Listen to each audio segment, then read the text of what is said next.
Ürəyin və damarların hərəkəti və sağlamlığı. Sağlamlığın qızıl qaydalarını, xüsusən də kapilyarlar üçün təmrinləri öyrəndikcə, sağlamlıq vəziyyətindən asılı olaraq həmçinin bütövlükdə qan dövranı sistemini və bütün orqanizmə şəfaveverici təsir göstərən digər təmrinlərə də keçmək olar. Kapilyarları yığılmağa qadir etməyə yönələn xüsusi təmrinlər qanı normal sirkulyasiya etməyə vadar edir. Yəni, orqanizm hərəkətsizlik və xəstəlik uçurumundan çıxarmaq üçün ilk addımdır. Hərəkətə başlamaq, sağalmağa başlamaq deməkdir. Yerində qaçış. Qaçışın şəfaveverici xüsusiyyəti çoxlarına məlumdur. Lakin sağlam olmaq üçün bizsə idmançıların etdiyi kimi qaçmaq lazım deyil. Sağlamlaşdırıcı qaçış tamamilə fərqlidir. Sağlamlıq üçün əzələlərimizə və ürəyimizə hədsiz ağırlıq salmaq lazım deyil. Yarışların sonunda istənilən idmançının yaşadığı əldən düşmək və yorğunluq halı bizə lazım deyil. Bizə idman və yarış qaçışı lazım deyil. Bizə bədənimizə canlı titrəyişi qaytarmaq və kapilyarları yığılmağa məcbur etmək üsulu kimi qaçış lazımdır. Bunun üçün isə taqətsizliyə, əldən düşməyə səbəb olan ağırlığa ehtiyac yoxdur. Belə ağırlıqlar nəinki faydasızdır, hətta zərərlidir. Yerində yüngül və sərbəst qaçış öz orqanizmini vibrasiya etməyə vadar etmənin ən gözəl vasitəsidir. Deməli, qan dövranını stimullaşdırmaq və kapilyarları işləməyə məcbur etməkdir. Qaçış tamamilə təbii hadisədir və yer üzündə olan hər bir canlı varlığın, o cümlədən də insanın təbii halıdır. Yerində qaçış hansısa məsafəni dəf etmək məqsədi güdmür. Ona görə də sırf müalicə funksiyasını yerinə yetirir. Sağlamlaşmanın bundan daha faydalı metodikasını təsəvvür etmək çətindir. Belə qaçış bizi artıq yormadan, ideal şəkildə orqanizmi hər bir hüceyrəsinə qədər qızdırır. Bunun nəticəsində parçalanma məhsulları intensiv şəkildə əriyir və məsamələrdən çıxarılır. Deməli, təkcə qan dövranı stimullaşdırılmır, həm də qan təmizlənir. Yerində qaçış nəfəs almaq üçün əladır və bununla bərabər hədsiz intensiv və dərin nəfəs tələb etmir. Ona görə də qaçış zamanı qan oksigenlə çox gözəl zənginləşir. Lakin qaçışın zərər deyil, fayda verməsi üçün bəzi qaydaları bilmək lazımdır. Bədən tamamilə boş buraxılmalıdır ki, qollar sallanmalı, ayaqlar dizdən sərbəst qatlanmalı, pəncələr gərgin olmamalı, yerdən tamamilə yüngül sıçrayışla ayrılmalıdır.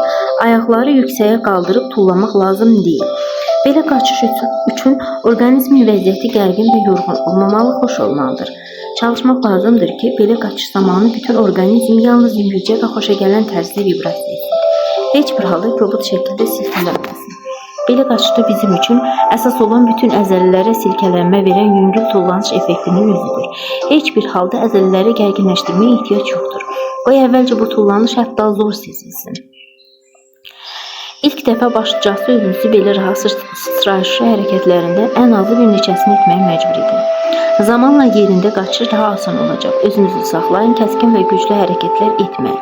Yalnız yüngülcə, yumuşaq sıçrayışla, dabanlarınızı azacıq yerdən ayırmaqla sakit, dinc vəziyyətdə qalın.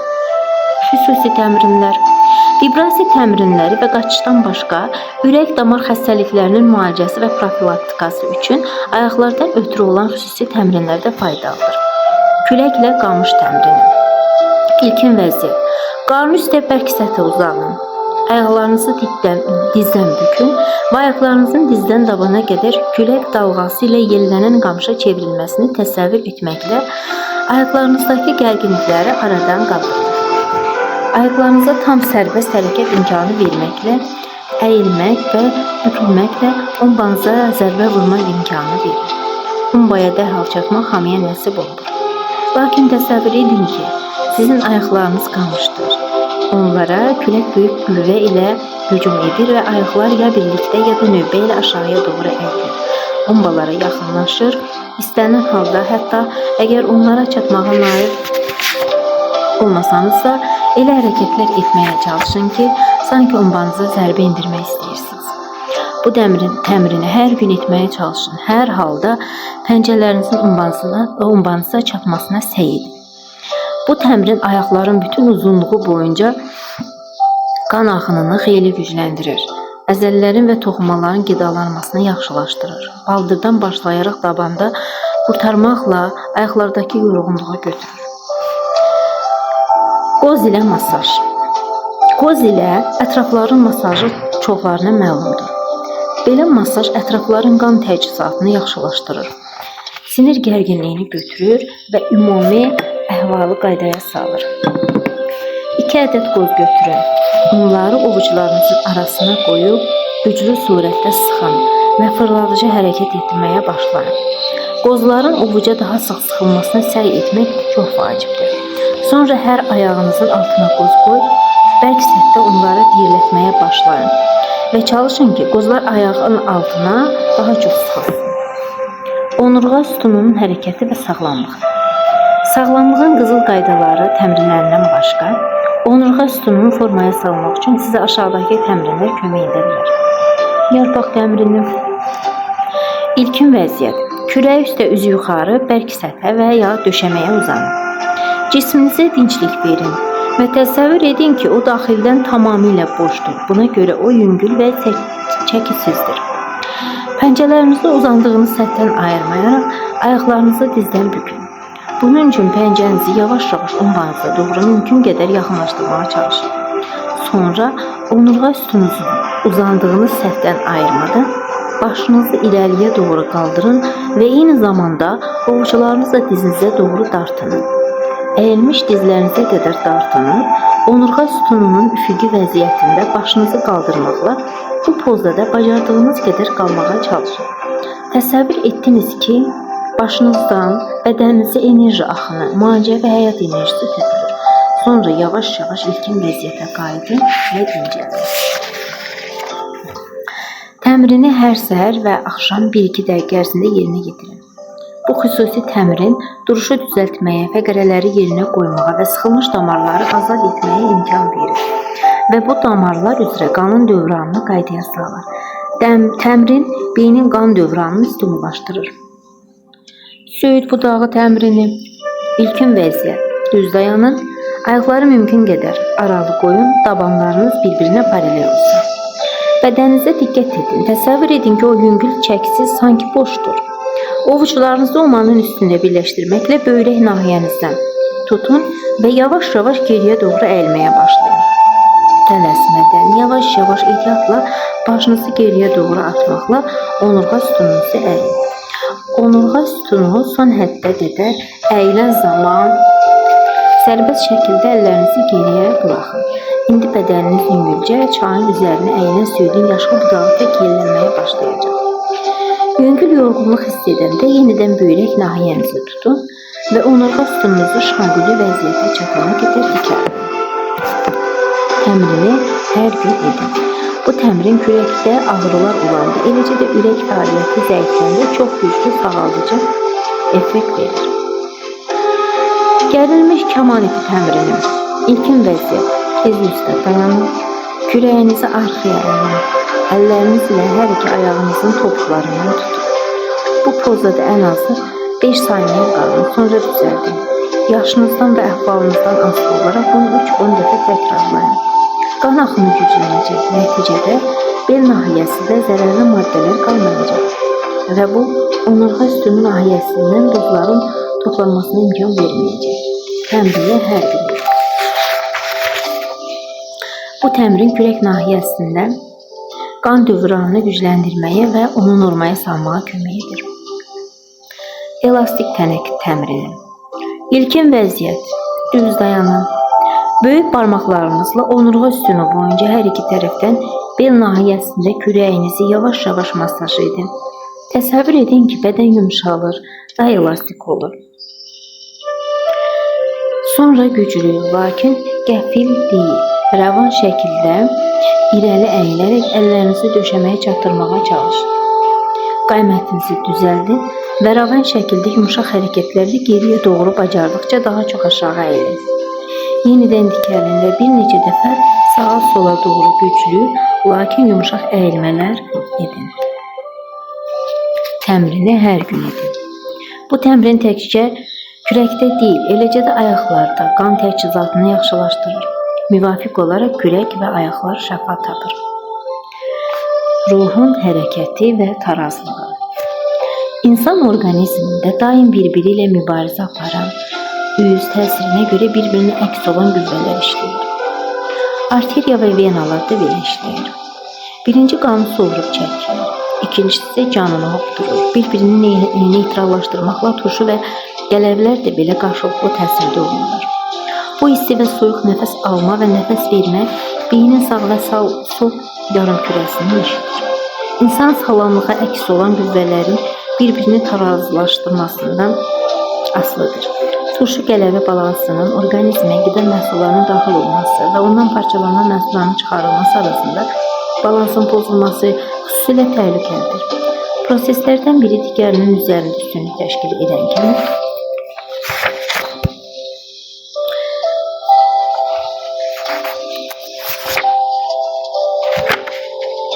xəstəlik başlayır. Bununla bərabər orqanizm özünün bütün tərkib hissələrinin harmonik tarazlığına çalışır. Sadəcə bu işdə ona kömək etmək lazımdır. Pəncələrin və ovucuların birləşdirilməsi əsas təmrinindən başqa, buna aşağıdakı təmrində kömək edə bilər. Çay sahilində səma təmrini. İlkin vəsiyyət. Kürək üstə bərk səthə uzanın. Bütün bədən rahatlaşmalı, ayaqlar uzadılmalıdır. Əllərinizi başınızın arxasına qoyun və bir-birinə kilitləyin. İndi gövdənizi yavaş-yavaş elə qaldırın ki, sanki oturmağa çalışırsınız. Dayanmadan gövdənizi mümkün qədər ayaqlarınıza doğru əyin. Gövdə ayaqlarınıza doğru kifayət qədər aşağı əyiləndə, alnınızla dizinizə toxunmağa çalışın. Təsəvvür edin ki, çayın kənarındasınız. Çaya doğru əyilmişsiniz. Siz çayın suyuna baxırsınız və sanki orada həll olursunuz. Geri gedin.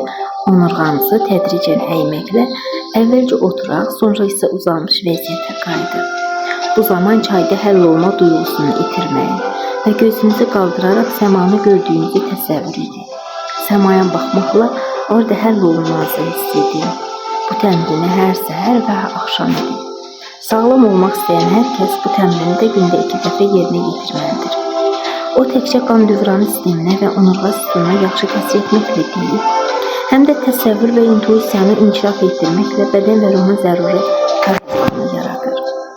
Bütün bu təmrinləri yerinə getirərək öz-özünüzə deyin ki, mən hər gün özümü daha yaxşı hiss edirəm. Əgər təmrinləri uğura inanmadan və pessimist əhval-ruhiyyədə yerinə getirsəniz, onda uğur gözləməyə dəyməz. İnanmaq lazımdır ki, bu təmrinlərdən sonra sağlamlıq gələcək. Əgər siz sağlam olmağa və xəstəliyə qalib gəlməyə inansanız, elə-belə də olacaq. Mühakiməni tərkibləşdirən qida. Qidalanma şəfası. Hələ böyük Homer deyirdi, insanlar haram yeməklərlə özünüzü zəhərləməyin. İnsanların əksəriyyəti düzgün qidalanmır. Haram qidalarla özlərini zəhərləyir. Yəni insan varlığına yaramayan, onun üçün təbii olmayan qidalardan istifadə edir. Bir çox adamlar özlərinin adi, amma mahiyyətcə qidalanma təbiətinə əks olan qidalara alışıblar və onlara elə gəlir ki, yalnız belə qidalanmaq olar. Əgər orqanizm müdrikdirsə və özü siqnal verərsə ki, bu qida onun üçün yaramır, bu yaxşıdır. Belə siqnal həm temperaturun yüksəlməsi, həm ürək bulanması, həm də mədə pozğunluğu ola bilər. Lakin orqanizmin müdrik olması üçün insanın özü müdrik olmaq istəməlidir. Sağlam həyat şəraiti üçün optimal yol axtarmalıdır. Sağlamlığın bu həqiqətini axtarmaq istəməyən biri özünü sonsuza qədər zəhərləyə bilər və gündəlik zəhərlənməyə alışmış orqanizm hətta ciddi şəkildə xəstələnənə qədər siqnal verməyə bilər. Bax, o zaman inadkar insan həqiqəti axtarmağa başlamaq məcburiyyəti qarşısında qalacaq. Təbiət müdrikdir. Əgər biz həqiqəti könüllü axtarmırıqsa, onda təbiət bizi xəstəliklər vasitəsilə buna məcbur edəcək. Təbiətin özü tərəfindən insan üçün icazə verilən sağlamlığa səbəb olan və xəstəlikləri yox edən insana yaraşan icazə verilən qida nədir? İnsanlar belə qidanın nə olduğunu çoxdan bilir. Müdrikləri olan Yapon Zen Budist monastırlarında mühakimə qabiliyyətini yaxşılaşdıran mətbəx adlı xüsusi bir mətbəxə malikdir. İnsanda bədən və ruh vəhdət təşkil edir. Bunu insanların əksəriyyəti unudur. Necə qidalanmağımız bizim şuurumuzun içində, ruhumuzun vəziyyətində, fikirlərimizdə və hisslərimizdə əks olunmaya bilməz. Düzgün olmayan qidalanma insan bədənində enerji tarazlığını pozur. Ona görə də xeyirxah hissləri yatmağa məcbur etməklə onun ağlını kütləşdirir və inanılmaz surətdə kobud bədxah hisslər oyadır. Məhvedici hisslər, kədər, qəzəb, həsrət, qorxu və çox vaxt hədsiz fərəh hissi ilə maskalanan əsəbi həyəcanlanma insanın tarazlığını pozur və bədəndə xəstəliklər yaradır. Qida bizim üçün nə qədər zəhərli olsa, biz o qədər çox bu hisslərə məruz qalırıq. Zen budistlərin monastırlarında qidalanma sistemi monahların özü tərəfindən düşünülməyib. Bu qidalanma sisteminin artıq 5000 ilə yaxın yaşı var. Qədim Yunanlar bu qidalanmanı makrobiotika adlandırdılar. Bu böyük həyat, uzun həyat və ya gümrah həyat kimi tərcümə edilir. Amma bu sözün digər bir mənası da var. Makrobiotika tam, bütün mənalarından istifadə etməklə tam həyata çatmağa, yəni insan tərəfindən zorakılığa məruz qalmayan və əlavə emalla korlanmayan təbiət məhsullarını yeməyə imkan verir. Axı yalnız insan əli toxunmayan, bütöv, tam məhsullar insan orqanizminə sağlamlıq üçün zəruri olan təbiət enerjisini özündə qoruyub saxlayır. Hələ qədim mənbələrdə var olan hər şeyə nüfuz edən, qədim çi adını daşıyan həyat enerjisindən bəhs edilir. Dünyanın enerjisi şəfa verici enerjidir. Axı o bədəndə düzgün sirkulyasiya edəndə bütün xəstəlikləri sağaldır. Bu enerji insan bədəninə 3 yolla daxil ola bilər. Birinci yol, bu enerjini daşıyan hər şeyi qavrayanda, gözlərin görməsi vasitəsilə və ahəngdar səsləri eşidəndə, qulaqlar vasitəsilə. İkinci yol, müalicəvi enerji daşıyan məhsullar qəbul etməklə, yəni qida ilə. Üçüncü yol, müxtəlif fikir və hisslərin bizdə hiss, fikir, duyğu yaradan ətraf mühit varlıqlarının enerjisini sinir ucluqları ilə qəbul edəndə, yəni sinir sistemi ilə. Çi deyilən enerji nədir? Bu səma və yer enerjisidir. İnsan göyün və yerin övladıdır. Biz özümüzü yer və göydən, onun şəfa verici enerjisindən ayıranda, yəni özümüzü bütün varlıqdan təcrid edəndə, dərindən düşünsək, dünyada göydən və yerdən başqa heç nə yoxdur. Özümüzü çinin şəfa və həyat verən enerjisindən ayırır, nəticədə isə zəif və xəstə oluruq. Bizim bu enerjidən fikirlərimizdəki və əməllərimizdəki mənasızlıq, qıcıq və ruhdan düşmək, təbiətdən uzaqlaşmaq, düzgün olmayan qidalanmaq ayırır. Vücudumuzun çisi, in və yan. Beləliklə, ətraf aləmin çisi eyni cinsli deyil. O iki tərkibdən ibarətdir. Göyün enerjisi və yerin enerjisi. Göyün enerjisi yandır. Yerin enerjisi indir. Bütün kainat bu iki enerjinin yan və inin qarşılıqlı təsirindən ibarətdir. İnsan kainatın bir hissəsidir. O ondan ayrılıb fərqli qanunlarla yaşaya bilməz. Axı biz burada, bu kainatda doğulmuşuq və burada yaşayırıq. Bu kainatda doğulan hər varlıq onun qanunları ilə yaradılır. Bizim kainatın qanunu, yan və inin əbədi qarşılıqlı təsirindən ibarətdir. Bizim hər birimiz miniatür bir kainatdır. Hər birimizdə kainatda olduğu kimi yan və in qarşılıqlı təsirdə olmalıdır.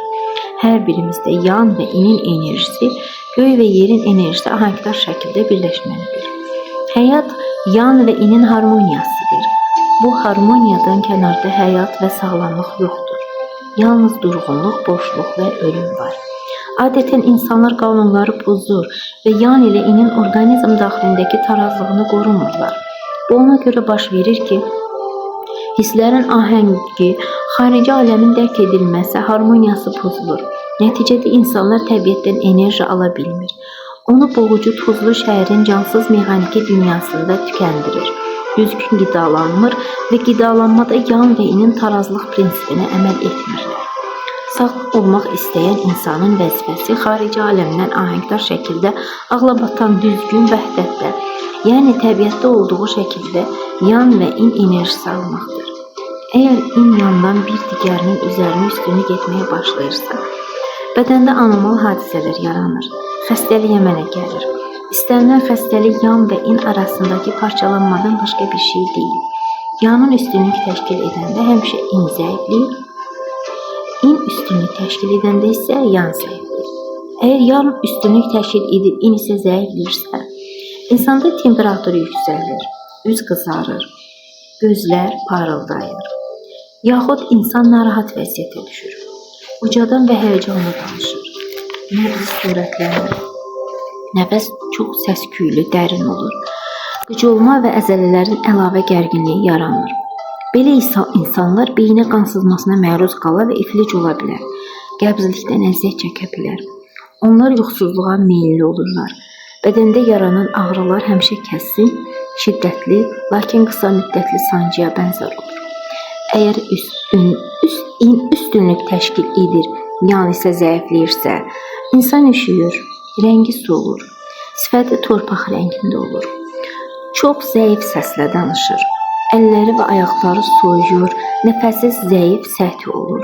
Ətraflarda zəiflik və ya hərəkətsizlik yaranır. Nəbzi çox zəifləyir. Belə insanlar titrətməyə, öskürməyə, ayaqların keyləşməsinə məruz qalırlar. Nəcisləri duru olur. Onlar yuxuya meyilli olurlar. Bədəndə ağrılar daimi küt və sancılı olur. İnsan bədənində in və yan daim davamlı nisbətdə olmur. Çünki orqanizm əbədi olaraq sakit və dəyişməz şəkildə olmağa qabil deyil. O, yaşadığı müddətdə hər an dəyişir. Ona görə də yan və in nisbəti həmişə rəqsidir. Bu normaldır. İn-yan balansı şiddətli şəkildə pozulanda vəziyyət pisləşir və belə pozulma sabit hala çevrilir. Əgər in-yan balansının pozulması daimidirsə, bu deməkdir ki, orqanizmin daxilindəki şəfa verici qüvvələr öz işinin öhdəsindən gələ bilmir. Orqanizmdə onu harmoniyaya, sağlamlıq üçün daxili prosesləri nizamlamağa qabil olan tarazlığa gətirməyə məsul olan təbii mexanizmlər sıradan çıxır. Bədənin 5 ünsürü. Yan və inin harmoniyasından başqa təbiətdə daha 5 elementin harmoniyası iştirak edir. 5 element və ya 5 ünsür, dünya və həyatın bütün enerjisi, in və yanın enerjisi onlardan ibarətdir. Bu 5 ünsür və ya element, od, su, metal, torpaq və ağacdır. Təbiətdə olan hər şey bu 5 elementin hərəkətindən, qarşılıqlı təsirindən və enerjisindən ibarətdir. Ağacın enerjisi doğulmağa, böyüməyə, artmağa kömək göstərən enerjidir. Bu, bahar enerjisidir. Odun enerjisi. Bu, maksimal fəallıq enerjisidir. Bu, yay fəslinin ortasının enerjisidir. Metalın enerjisi azalma, sakitləşmə enerjisidir. Bu, yayın sonunun enerjisidir. Suyun enerjisi maksimal fəallıq, dinçlik enerjisidir. Bu, payız enerjisidir. Torpaq enerjisi harmoniyanın sökəndiyi əsas tarazlıq enerjisidir. Bu, qış enerjisidir. Bütün proseslər, böyümə və inkişaf, maksimum fəallıq, sonra enmə, sakitləşmə və minimum fəallıq təbiətdə daim gedən proseslərdir. Biz onları ilin fəsillərinin, günün vaxtlarının dəyişməsində görürük. Tarazlıq və harmoniya qanunlarına uyğun olaraq bu proseslər insan orqanizmində də təbiətdə olduğu kimi daimi getməlidir. Lakin insanda bu nadir hallarda olur. Bunun üçün sağlam və ahəngdar insana olmaq lazımdır. Çox vaxt insanda hansısa enerji çatışmır, yaxud hansısa artıqlaması ilə olur. Əgər hansısa enerji çatışmırsa, onda əyrilik, harmoniyanın pozulması, xəstəlik başlayır. Əgər yay payızla əvəzlənməsəydi, planet pur bitki aləmi altında məhv olardı. Əgər qış yazla əvəzlənməsəydi, biz əbədi buzlar altında donardıq. Əgər aktivlik passivliklə əvəzlənməsəydi, insan artıq həyəcanlanmadan dərhal ölə bilərdi. Əgər passivlik aktivliklə əvəzlənməsəydi, insan süslükdən və hərəkətsizlikdən ölə bilərdi. Dövrülük qanunları həm təbiətdə, həm də insan bədənində fəaliyyət göstərir. 5 elementin enerjisindən birinin çatışmazlığı və ya artıqlığı sağlamlığın pozulmasına gətirib çıxarır. Hər bir enerji bədənin müəyyən orqanlarına və hissələrinə lazımdır. Ağacın enerjisi qaraciyərə, əzələlərə və gözlərə, odun enerjisi ürəyə, damarlara və dilə, torpağın enerjisi dalağa, mədaltı vəziyə, birləşdirici toxumalara, ağız boşluğu orqanlarına, metalın enerjisi ağciyərə, dəri örtüyünə, saçlara, buruna, suyun enerjisi böyrəklərə, sümüklərə, qulaqlara. Təbiətin enerjisi bizim bədənimizin enerjisi ilə eynidir. Buradan görünür ki, insan orqanizmi ətraf mühitdə çox sıx bağlıdır. Qaraciyər və əzələlər ağac elementinə aiddir. Bu yaz enerjisidir. Ona görə də yazda qaraciyər özünü çox yaxşı hiss edir. Yayda qaraciyərin xəstəliyi müalicə oluna bilər. Əgər müalicə baş verməyibsə, yazda enerjinin çatmamasına görə xəstəlik payızda güclənir. Əgər xəstəlik payızda ölümə səbəb olmursa, qışda stabilləşmə baş verir və yazda vəziyyət yaxşılaşır. Yayın sonunda metal enerjisi hökm sürən zaman ağciyər xəstəliklərin ağırlaşması nadir hallarda olur. Lakin onlar yazda metal enerjisi çatmayan, ağac enerjisi bol alan vaxt üzə çıxırlar. Lakin xəstəliklər bu və ya digər enerjinin artıqlığından da yarana bilər. Od enerjisinin artıqlığı ürək xəstəliyinə gətirib çıxara bilər. Bu xəstəlik od enerjisindən asılıdır və xüsusən onun harmoniyasına ehtiyac duyur. Onun çatışmazlığı və artıqlığı xəstəliyin artmasına kömək edir. Böbrəklər su enerjisindən asılıdır. Ona görə də soyuq enerjinin artıqlığında xəstələnirlər. Məlumdur ki, böbrəklər soyuqlamaya xüsusilə həssasdırlar. Beləliklə, bütün enerjilərin harmoniyası insan bədəninin bütün orqanlarına lazımdır. İnsan bədənində bu və ya digər enerjinin artıqlığı onun bütün quruluşunda, simasında və xarici görkəmdə, xarakterdə əks olunur. Ağac enerjisi bol olan insanların dərisi torpaq rəngində və hətta yaşımdıl çalarlı olur. Onlar uca boylu, geniş çiyinlərə malikdirlər. Əlləri və ayaqları kiçik olur. Lider deyirlər, lakin təhsilə yüksək qabiliyyətləri var və tapşırıqları aktiv surətdə yerinə yetirirlər. Belə adamlar qəzəbə meyillidirlər. Od enerjisi bol olan insanların dərisi qızarmağa meyillidir. Onların sifətləri çəhrayı çalarlıdır. Figurları dəyirmi, qarın və baldırlar qabarıq olur. Yerişləri surətlidir. Çox enerjili, dikbaş adamlardır. Onlar sevəndirlər. Dağıdıcı dərəcədə həddən artıq sevinməyə və həddən artıq həyəcanlanmağa meyillidirlər. Torpaq enerjisi bol olan insanlar sarımtıl çalarlı dəriyə, dəyirmi sifətə, güclü gövdəyə malikdirlər. Onlar sakit temperamentli, ürəyi açıq, təvazökardırlar. Şöhrət və ehtiram axtarmırlar. Belə adamlar daim narahat olmağa meyillidirlər. Metal enerjisi bol olan insanlar ağ dəriyə malikdirlər. Onların dar çiyinləri, nazik qolları və ayaqları, kiçik başları var. Onlar sadəlövdürlər, lakin ehtiyatlı və tədbirlidirlər. Belə adamlar real səbəb olub olmamasından asılı olmayaraq kədərlənməyə və qüssələnməyə meyillidirlər. Su enerjisi bol olan insanlar qara buğdayı, dəriyə malikdirlər. Onların böyük başı, dar çiyinləri, uzun kürəkləri, arıq olmalarına baxmayaraq qabağa çıxmış qarınları var. Onlar hərəkətlidirlər, lakin sanki həncamada hərəkət edirlər. Hiləgər və hətta ələyri ola bilərlər. Belə adamlar hər şeydən ehtiyatlanmağa və qorxmağa meyillidirlər. Bəzən əsaslı bir səbəb olmadan qorxurlar. 5 elementin enerjisinin ahəngdarlığını əldə etməyə, düzgün qidalanmağa kömək edə bilər.